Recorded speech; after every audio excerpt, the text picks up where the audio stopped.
There's a kind of silence you only find when you're far from anyone, far from anywhere familiar. It's the silence that sets in when you're surrounded by nothing but open land, or maybe thick, endless woods. It's a silence that weighs down on you, with no hum of cars, no murmur of voices, no distant city lights to break it up.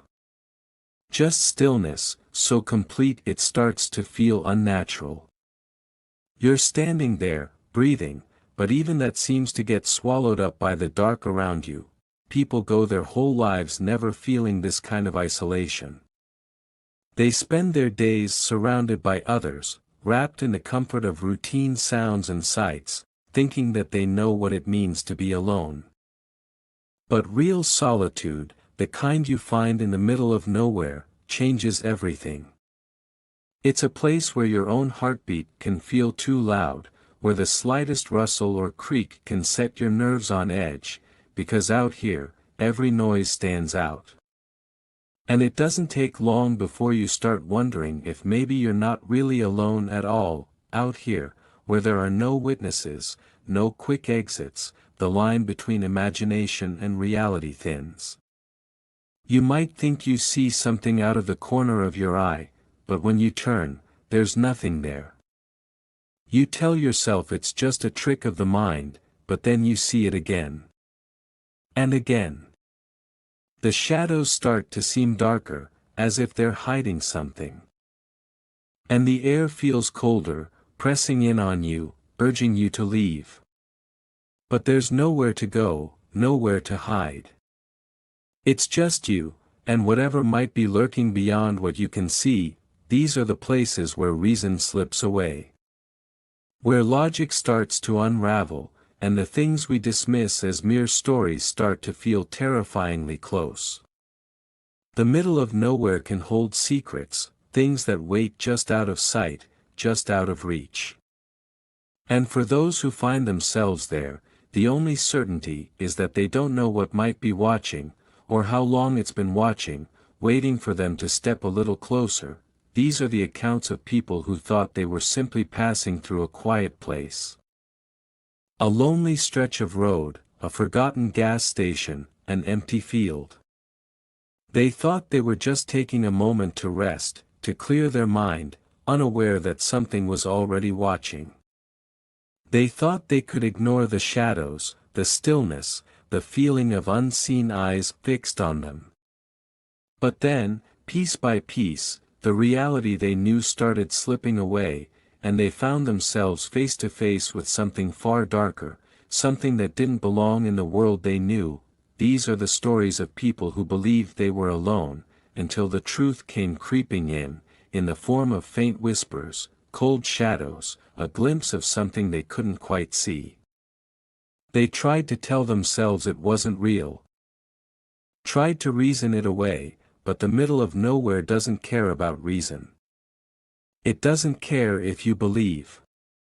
Because once you're out there, alone with the night, belief is no longer a choice. You don't get to decide whether it's real. You're left with one choice only, whether you'll make it back. So listen closely, because these accounts are from those who felt that chill, who've walked away, yet are still haunted by what they can't explain. I was about halfway through a long drive, crossing through one of those stretches where there's nothing for miles. No gas stations, no towns, barely even a road, just a narrow strip of asphalt cutting through dense forest. I was already exhausted, and every minute on that dark road felt like hours. My eyes were getting heavier, and every time I blinked, it took more effort to open them again. I knew I needed a break, just a few minutes to rest. So, when I saw a little clearing off to the side, barely visible through the trees, I took it as a sign. I pulled over, shut off the engine, and settled back into my seat, hoping a short rest would be enough to help me keep going. The moment I turned off the engine, it hit me, complete silence. Not just the kind of quiet you'd expect out there, but something deeper. The air felt thick, pressing in on me, almost as if it was alive. I could hear the slight creak of the cooling engine, my own breathing, and nothing else. No wind, no rustling leaves, no animal sounds. It felt unnatural, like even the forest itself was holding its breath. I tried to brush it off. Maybe I was just tired. Maybe I'd driven so long that I was just overly sensitive. But no matter how much I tried to convince myself, the silence kept growing. It wasn't peaceful. It made my skin crawl. It was the kind of quiet that almost feels like it's hiding something, and that's when I started to get that strange feeling like I was being watched. I leaned back, trying to relax, but every time I closed my eyes, that feeling crept in stronger. I couldn't shake it. It was like an itch at the back of my mind, a whisper of a warning that something was out there, hidden just beyond my sight. I started glancing around, checking my mirrors, looking for anything that might explain it. But there was nothing. Just shadows. After a few minutes, I heard it. Faint, almost too soft to notice at first. Footsteps. I sat up, holding my breath, listening. They weren't loud, but they were there, circling the car slowly, moving with an eerie calm. I kept telling myself it had to be some animal, but the way the steps moved, the slow, measured rhythm, didn't match any animal I knew. They were careful, deliberate, as if whoever or whatever it was wanted me to know it was there. My heart was pounding now. I felt trapped, sitting there in the driver's seat, not daring to look out the windows. I could feel my pulse in my throat, in my hands, gripping the steering wheel as though it would somehow keep me safe. I glanced into the side mirror, hoping to catch a glimpse of anything. But all I saw was darkness and trees. Nothing moved. Nothing seemed out of place. But the footstep, they kept going. Then, out of nowhere, I heard a light tap on the passenger window. Just one soft, deliberate tap. I froze. I didn't want to look. Every instinct in me was screaming to stay still. To keep my gaze forward, to start the engine and drive. But curiosity, or maybe fear, got the best of me. Slowly, I turned my head, expecting to see someone standing there, or something pressed against the glass. But when I looked, there was nothing. Just the darkness outside, and my own pale reflection staring back at me. I sat there, gripping the wheel, trying to make sense of it. My mind raced through possibilities, trying to find a logical explanation. Maybe a branch had brushed against the car, or maybe I was just imagining things. But deep down, I knew something wasn't right. I could feel it, that sense of being watched growing stronger with every second I stayed parked there. I told myself I had to get out of there. I reached for the keys, my hand trembling as I started the engine. The headlights cut through the darkness, casting long shadows across the trees. And that's when I saw it, standing at the edge of the clearing, just outside the reach of the headlights, was a figure. It looked like a person, dressed in torn, dirty clothes, their face hidden in shadow. They stood perfectly still, facing the car, watching me. I could feel their gaze, heavy and cold, even from that distance. Something about the way they stood, motionless, gave me chills. There was no movement, no sign of life, but the presence felt real and overwhelming. I didn't wait. I hit the gas. Tires kicking up gravel as I sped out of the clearing, my eyes fixed on the road ahead. But something made me glance in the rearview mirror, just for a second. And there, in the reflection, I saw the figure's face. Clear, expressionless, and somehow, wrong. It wasn't a face I'd ever forget. Blank, yet filled with an emptiness that felt more chilling than any emotion. They just stood there, not moving, not reacting, just watching as I drove away. I don't know who or what I saw that night. Maybe it was just a lost traveler. Maybe it was something else entirely, something that didn't belong in this world. But that face, that cold, empty gaze, still haunts me. It's a reminder of that night and of the silence that surrounded me. A silence that hid something far darker than I ever could have imagined. Sometimes, when I'm alone in the car, I still get that same feeling. Like I'm being watched. Like something out there remembers me and is just waiting for another chance to come closer. And in those moments, I realize one thing: out there, in the middle of nowhere, you're never really alone.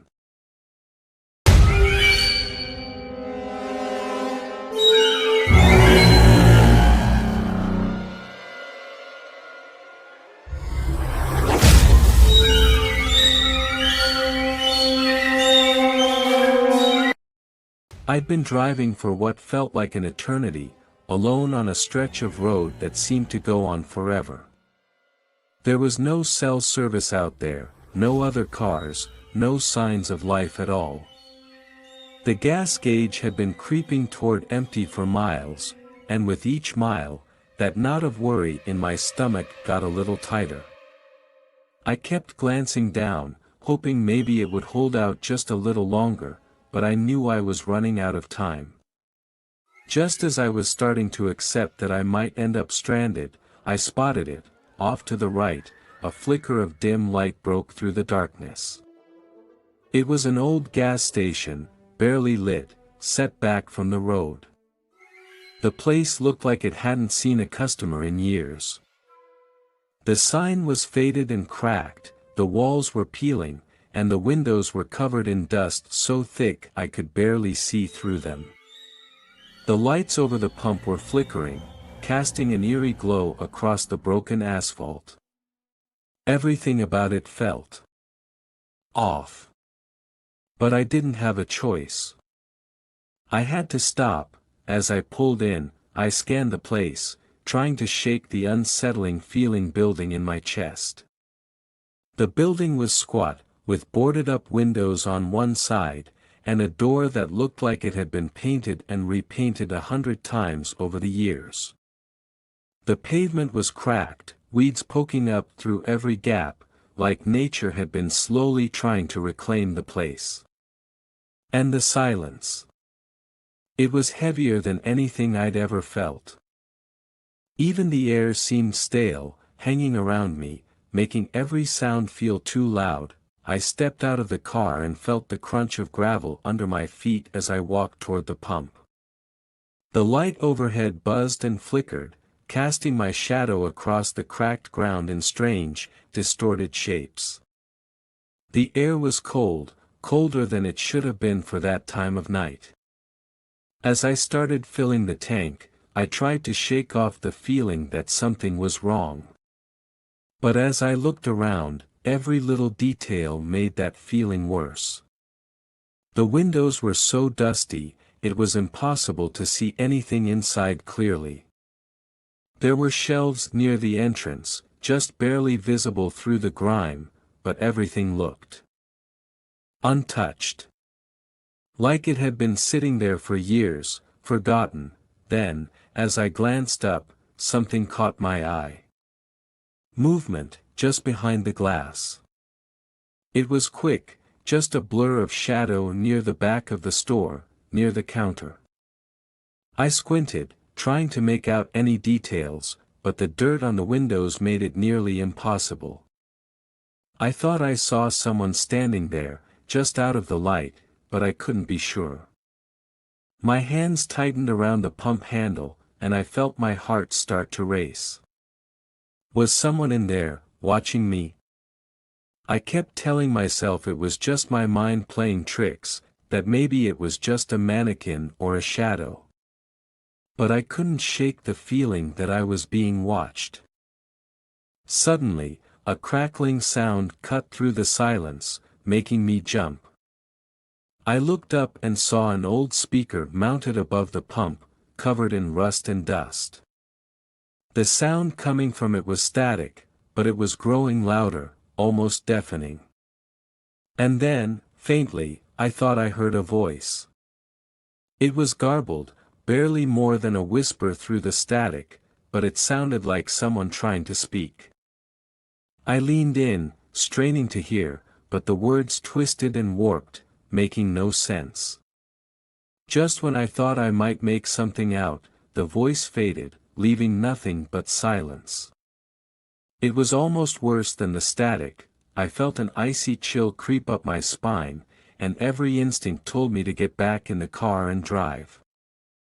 But just as I was about to leave, I realized I'd left my wallet on the counter inside. The thought of going in made my stomach turn, but I knew I couldn't just leave it behind. With a deep breath, I turned and walked toward the entrance, each step feeling heavier than the last. The closer I got, the colder the air seemed, almost as if the building itself was pushing me away. My hand hesitated on the door handle, but I forced myself to push it open. The door creaked loudly, echoing through the empty space inside. I took a step in, and immediately, the stale, musty smell hit me. It was the kind of smell that clings to places left untouched for years. The lights overhead were dim, flickering faintly, casting a sickly yellow glow over the aisles. I could see my wallet on the counter, just a few steps away, but every part of me wanted to turn around and run. As I walked toward it, my footsteps echoed in the silence, each one louder than the last. The shelves along the walls were filled with dusty, forgotten items, cans of food, old snacks, some newspapers yellowed with age. Everything looked like it hadn't been touched in years, and the air was thick, almost suffocating. Just as I reached the counter, I felt a sudden chill behind me. I turned slowly, my heart pounding, and that's when I saw it. A shadow, barely visible, moved past one of the aisles. It was quick, but it was there, slipping just out of sight. I held my breath, trying to convince myself it was nothing, maybe just a trick of the light. But deep down, I knew something wasn't right. I reached for my wallet, trying to keep my movement steady, but my hand was shaking. The silence around me felt oppressive, like it was closing in, waiting for me to make a move. As I turned to leave, I froze. Standing near the door was a man. He was dressed in an old, faded uniform, his clothes worn and stained. His face was hollow, his eyes fixed on me with a look that felt empty, almost like he wasn't really seeing me at all. He didn't move, didn't speak, just stood there, watching me. The room felt colder, every breath turning to ice in my lungs. I took a step back, and he still didn't move, just kept staring with that blank, almost lifeless gaze. I forced myself to turn away, heart hammering in my chest, and started for the door as fast as I could without looking back. I stumbled out into the cold night air, clutching my wallet, barely able to breathe. As I reached my car, I dared one last glance over my shoulder. The station was completely dark. The lights, the faint glow from inside, it was all gone, as if it had never been there. To this day, I don't know who or what I saw in that gas station. Maybe it was just a shadow, maybe a figment of my tired mind. But every time I think about it, I feel that same chill.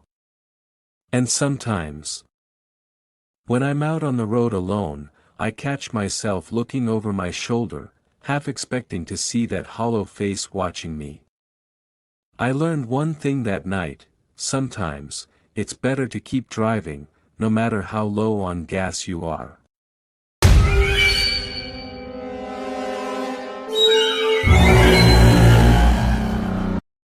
A few friends and I had planned this camping trip for months. We wanted to get away from it all, to leave behind the noise, the lights, and the crowds. We wanted to experience pure wilderness, to spend a few nights under the stars with no one around for miles. We chose a spot deep in the woods, miles from the nearest town. It seemed perfect, isolated, peaceful. The first day went fine. We hiked all morning, set up our tents by a stream, and spent the afternoon fishing. By evening, we were laughing around a campfire, roasting marshmallows and swapping stories. But on the second day, everything changed. We decided to explore a different trail, thinking it would loop back around to our campsite. It didn't. We lost the trail somewhere in the thick woods, and by the time we realized how far off we were, the sun was already sinking, casting long shadows through the trees. The forest felt different as night fell. The air grew colder, sharper, biting through our jackets, and the trees seemed to close in around us.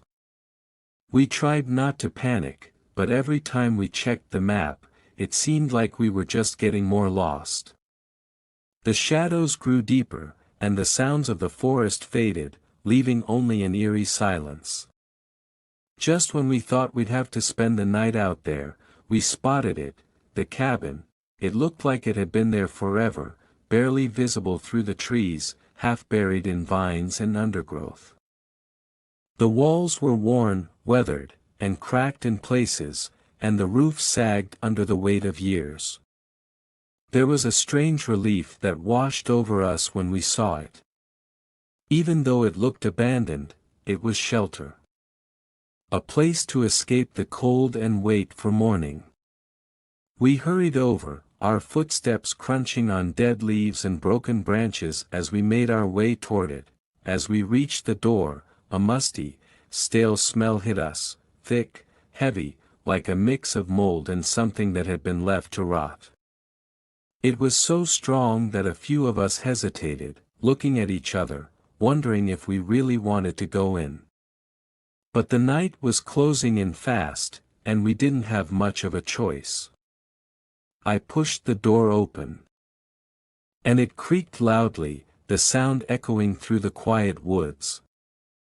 Inside, the darkness seemed even heavier, pressing down, filling every corner. We had flashlights, but somehow, the beams felt weak, barely piercing the thick shadows around us. The floorboards groaned under our feet as we stepped inside. The air was stale, thick, almost suffocating, and every breath seemed to carry that musty smell deeper into my lungs. The walls were covered in strange symbols, carved or scratched into the wood. Some looked old and faded, worn down by time, but others were fresh, like someone had been here recently, marking the place over and over. They weren't symbols I recognized, nothing from any language I knew. They were jagged, almost angry, like whoever carved them had done it in a rush, driven by something I couldn't understand. We looked around, trying to get our bearings, but everything about the cabin felt wrong. The furniture, if you could even call it that, was covered in dust, old and brittle, like it would crumble if you touched it. The windows were so dirty they barely let any light in, casting the room in a permanent twilight. There was a single table against the far wall, and a couple of chairs, one of them tipped over, as if someone had left in a hurry. But there were no signs of life, no personal belongings, nothing that explained who had been here or why. At first, we tried to laugh it off, making jokes about horror movies and haunted houses, but the jokes fell flat. The cabin was dead silent, and every little noise seemed to echo. Every creak, every breath, even the sound of our shoes on the dusty floor seemed too loud, amplified, like the cabin itself was listening. We set up our sleeping bags in the main room, all of us sticking close together, even though none of us wanted to admit we were scared. As the night wore on, the atmosphere grew heavier, pressing down on us, making it hard to breathe. It felt like the walls were closing in, like something was watching us from the shadows, waiting. And then, just as we were starting to drift off, we heard it, a scratching sound. Faint, coming from inside the walls. It was soft at first, barely noticeable, but as we listened, it grew louder, more insistent, like something clawing its way through the wood. We looked at each other, wide-eyed, but no one wanted to say what we were all thinking. We told ourselves it was just rats or some animal, but deep down, I think we all knew it was something else. One of my friends insisted she saw something moving down the hallway, just a shadow slipping out of view. The rest of us dismissed it, saying it was probably a trick of the light, but I could see the fear in her eyes. She was convinced she'd seen someone, a figure, standing at the end of the hallway, watching us. We all exchanged uneasy glances, but no one wanted to acknowledge how scared we really were. To distract ourselves, we decided to explore a little, hoping we could find something to explain the strange feeling that had settled over us. We split up, moving slowly through the creaky old rooms, each of us careful not to stray too far from the others. In one of the back rooms, I found a small table with an old journal on it, its pages yellowed and brittle. I picked it up, curiosity taking over, and started to flip through a few pages. The entries were strange, erratic, written in a shaky hand. They talked about visitors who had come to the cabin and never left, about strange noises in the night, and figures seen lurking in the shadows. The handwriting grew worse with each entry, the words turning frantic, almost desperate, like the writer had been slowly losing their mind. And then, on the last few pages, there were names. Our names. Each one written carefully, almost reverently, as if the cabin had been waiting for us. I froze, staring at the page, feeling a cold dread seep into my bones. It felt like the cabin was watching me, waiting for me to understand. Just then, the lights flickered, casting the room into darkness for a split second, and I heard someone gasp behind me. I turned around slowly, heart pounding, and there, at the end of the hallway, stood a figure. It was barely visible in the dim light. Tall, its face hidden in shadow. It stood perfectly still, watching us, its presence filling the room with a suffocating cold. We were all frozen, too afraid to move, barely daring to breathe. And then, just as quickly as it had appeared, the figure was gone, leaving only an empty hallway and the memory of its cold, hollow stare. We didn't wait. We grabbed our things, stumbling over each other in our rush to get out of that place. As we burst through the door and into the cold night air, I swear I heard the cabin creak behind us, almost like a sigh, as if it was closing itself off again, locking away its secrets. We ran through the forest, not caring where we were going, just needing to put as much distance as possible between us and that place. To this day, I can't explain what we saw, what we heard. The journal, the figure, the scratching sounds, they haunt me, lingering like a shadow I can't shake.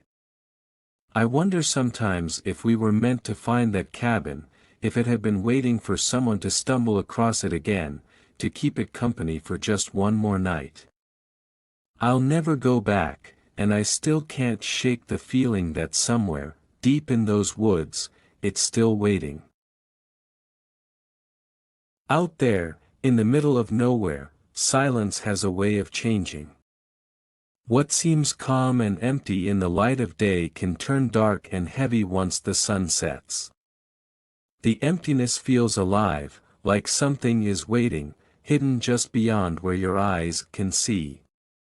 It is strange how places like that can seem so inviting at first, like a forgotten gas station when you are running low on fuel, or an old cabin that promises shelter in the cold.